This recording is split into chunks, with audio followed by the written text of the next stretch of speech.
অন্তর দিয়ে ভালোবাসো। ওয়ালা তাকুন খামিসান ফাতুহলিকু, 5 নাম্বারটা হতে যেও না, তাহলে তুমি ক্ষতিগ্রস্ত হয়ে যাবে। তাই আপনাদেরকে আমি অনুরোধ করছি বাপেরা, গ্রামবাসী ভাই সকল, বাবাজিরা, আমার যুবক ভাইরা, আপনাদের কাছে আমার একান্তভাবে আবেদন নিবেদন, আপনারা দয়া করে মেহেরবানি করে এই কোরআন কারীমের মাহফিল একটু হাজির হয়ে যান বাপেরা। আসুন আমরা একটু মোনাজাত করব। আল্লাহুম্মা আমিন। রব্বানা যালামনা আনফুসানা ওয়া ইল্লাম তাগফির লানা ওয়া তারহামনা লানাকুনান্না মিনাল খাসিরিন। রব্বি জিদনি ইলমা রব্বিরহামহুমা কামা রাব্বায়ানি সগীরা। রব্বুল আলামিন, আল্লাহ, সন্ধ্যা থেকে নিয়ে এখন পর্যন্ত বহু আলোচনা হয়েছে মাবুদ। আমি অধম গুনাহগার, তেমন তো কিছুই জানি না। আল্লাহ, আমার আগে আমার এক ভাই, তিনি আলোচনা করছিলেন। আল্লাহ, 2-10 মিনিট যা কিছু আলোচনা করেছেন মাবুদ, আল্লাহ তার আলোচনাকে কবুল করে নিন। ওগো দয়াময় আল্লাহ, আমি অধম গুনাহগার, তেমন তো কিছুই জানি না, আমার নিজস্ব বলার কোনো ক্ষমতাই নেই। সুবহানাকা লা ইলমা লানা ইল্লা মা আল্লামতানা ইন্নাকা আনতাল আলিমুল হাকিম। রব্বুল আলামিন, যা কিছু বলাবেন, শোনাবেন, পড়াবেন, আল্লাহ আমাদের আমল করার তৌফিক দান করুন। খাস করে মাবুদ, দূর দূরান্ত থেকে যে সমস্ত বাবাজিরা, যুবক ভাইরা, স্নেহের কচি কচি বাচ্চারা, মা বোনেরা, রাতের আরামকে হারাম করে দিয়ে, মূল্যবান সময়কে ব্যর্থ দিয়ে, আরামের বিছানাকে ত্যাগ করে দিয়ে পবিত্র কোরআনুল কারীমের মাহফিল শোনার জন্য চাতক পাখির ন্যায় ছুটে এসেছেন, আসছেন এবং আসবেন। কিয়ামতের দিন, মুসিবতের সময় আরশের তলায় ছায়া দান করুন। রব্বিশ হালি সদরি ওয়া ইয়াসসির লি আমরি ওয়াহলুল উকদাতাম মিন লিসানি ইয়াফকাহু কওলি। আল্লাহুম্মা ইন্না নাসআলুকা ইলমান নাফিয়া ওয়া আমালান মুতাকাব্বালা ওয়া রিজকান হাসানা ওয়া হালালান তাইয়্যিবা। ওগো দয়াময়, বাড়িওয়ালা বড় আশা আকাঙ্ক্ষা নিয়ে, বাপ মা সবের সানি, আত্মীয়দের সবের সানি, গ্রামবাসীর সবের সানি, আমরা এখানে যত মানুষ বসে আছি, প্রত্যেকের বাপ মা, ভাই বোন, দাদা দাদি, নানা নানি, খালা খালু, ফুফা ফুফু, মামা মামি, সকলের সবের সানির উদ্দেশ্যে আল্লাহ দোয়ার মাজলিস আমরা বসেছি। ওগো দয়াময় আল্লাহ, তাদের গোরাজাবকে মাফ করে দিন। যারা পৃথিবীতে বেঁচে আছেন, তাদের খেদমত করার তৌফিক দান করুন। আল্লাহুম্মা ইন্না নাসআলুকা ইলমান নাফিয়া ওয়া আমালান মুতাকাব্বালা। সুবহানা রাব্বিকা রাব্বিল ইজ্জাতি আম্মা ইয়াসিফুন ওয়া সালামুন আলাল মুরসালিন ওয়ালহামদুলিল্লাহি রাব্বিল আলামিন। ওগো আল্লাহ, কোরআন হাদিস ইজমা কিয়াস মোতাবেক আলোচনা করা, বক্তা শ্রোতাকে আমল করার তৌফিক দান করুন। সাল্লাল্লাহু তাআলা আলা খায়রি খালকিহি মুহাম্মাদি ওয়া আলিহি ওয়া আসহাবিহি আজমাইন। وارحمنا معهم برحمتك يا ارحم الراحمين بحق لا اله الا الله محمد رسول الله. صدر জলসা,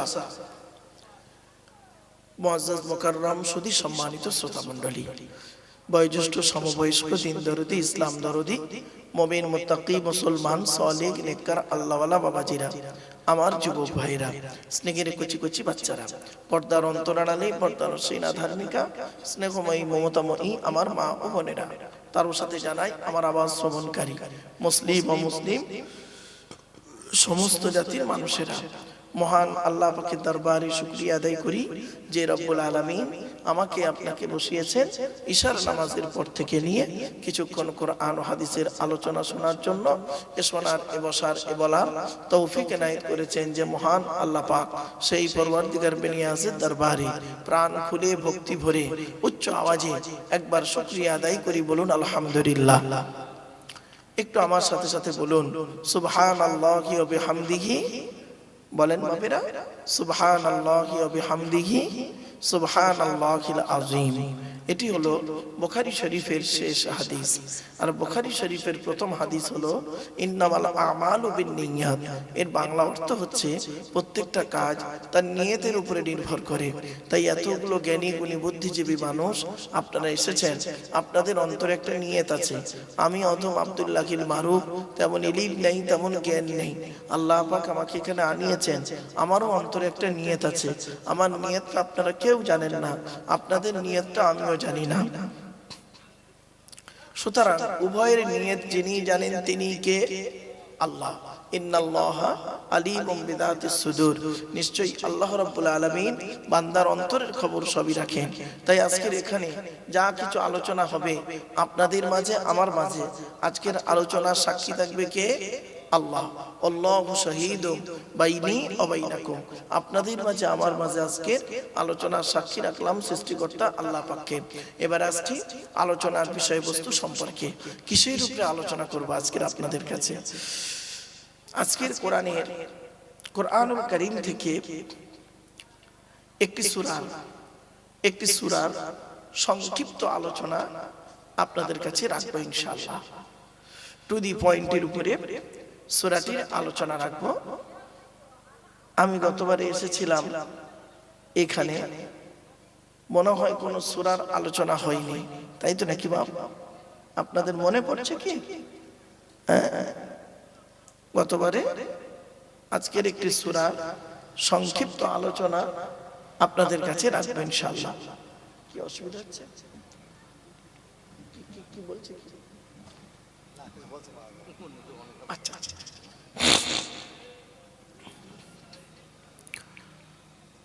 একটা কথা আপনাদের বলি বাপ, শুনে নিন। মাইকের সামনে এসে কিছু বলার নাম বক্তা নয়। মাইকের সামনে এসে কিছু বলে দেওয়ার নাম বক্তা নয় গো বাবা। তিনটি জিনিস কোনোদিন ব্যাকে আসে না। এক নাম্বার, ধনুক থেকে তীরটা বের হয়ে গেলে ওই তীরটা আর কোনোদিন ব্যাকে আসে না। একটা মনে রাখবেন, এই কথাগুলো আমার মনে রাখবেন, দেখবেন আপনাদের লাভ হবে, লস হবে না। এক নাম্বার, ধনুক থেকে তীরটা বের হয়ে গেলে ওই তীরটা আর কোনোদিন ব্যাকে আসে না। দুই নাম্বার, দেহ থেকে আত্মাটা বের হয়ে গেলে ওটা আর পৃথিবীতে রিটার্ন দেওয়া হয় না। তিন নাম্বার, জবান থেকে কথা বের হয়ে গেলে ওটা আর কোনোদিন ব্যাকে আসে না।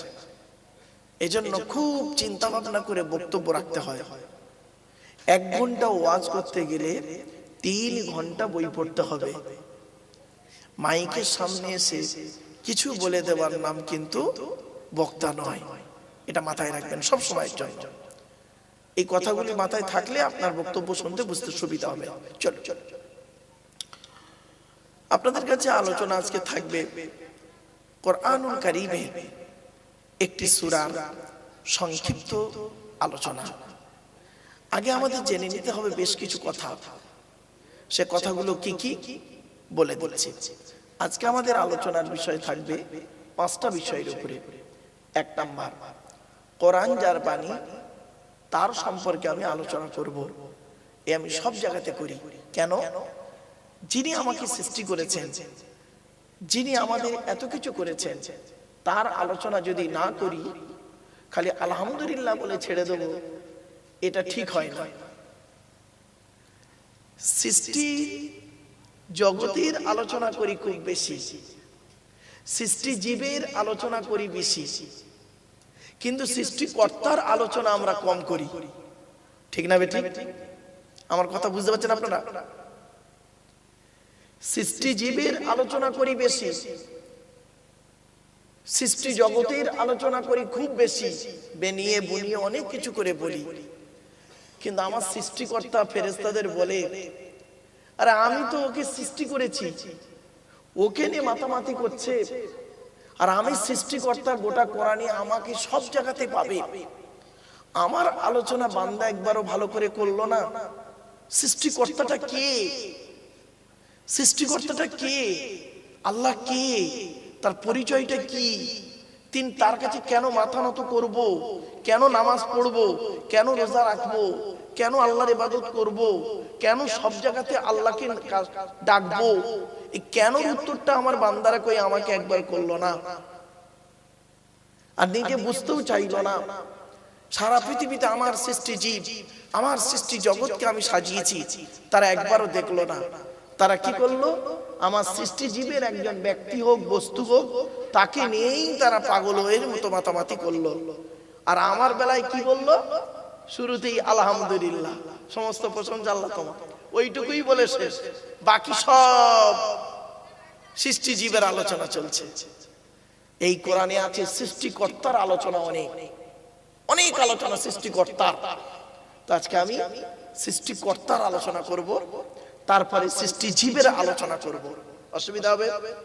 আমার ওয়াজ কিন্তু বুঝতে গেলে একটু ব্রেন লাগবে বাপ, আগেই বলে নিচ্ছি, সহজে হুট করে বুঝতে পারবেন না।